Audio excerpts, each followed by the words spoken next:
I think Enya might remind me the most of like even the land I come from, because she has a lot of this frequencies in her music because of all the voice she's layering, and that sounds like the same frequency as you can hear kind of from the ocean and the mountains at home. She's single and she lives in a castle with her cats. It's great. Hello Teen Vogue, my name is Aurora and this is the playlist of my life. I was not that big of a fan of music actually as a child. I really liked silence and I still do. When we listen to music, the song that always touched me, my heart, was Suzanne by Cohen.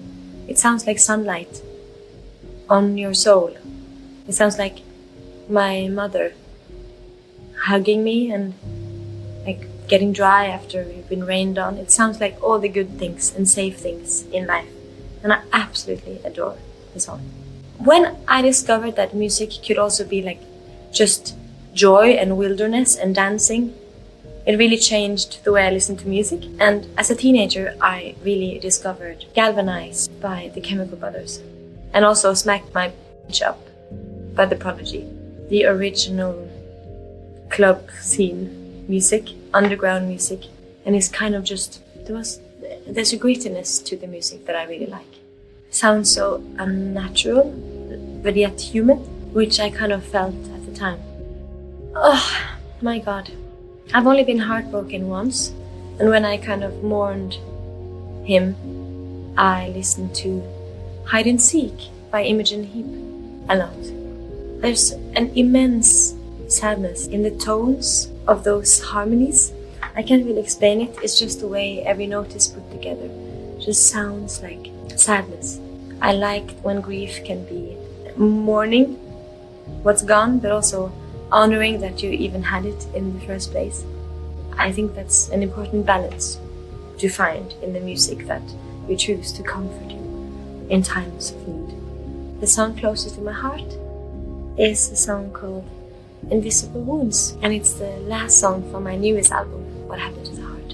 And it's very close to my heart because it's a song that gives attention to a part of me that I often ignore, because we all have kind of darkness inside of us and grief and insecurities or pain that we kind of keep hidden from the world. But you know about this in yourself because you carry it all the time.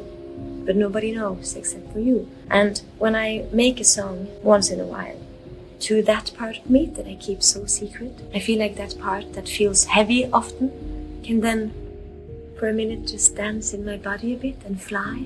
I'm thinking that must be such a nice feeling for that heavy emotion to fly for a bit. So I love singing that song now. It makes everything that's heavy in me feel light. The only difference between this album and my previous one is the last 2 years.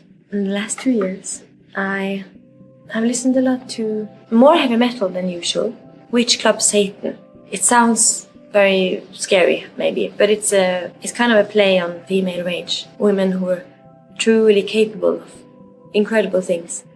They were all burned at one point just because they were amazing and capable of bringing the world forward. And that's why witch is a very strong word to me, because it's a true reminder of how long women have been punished for being excellent and feared for being excellent.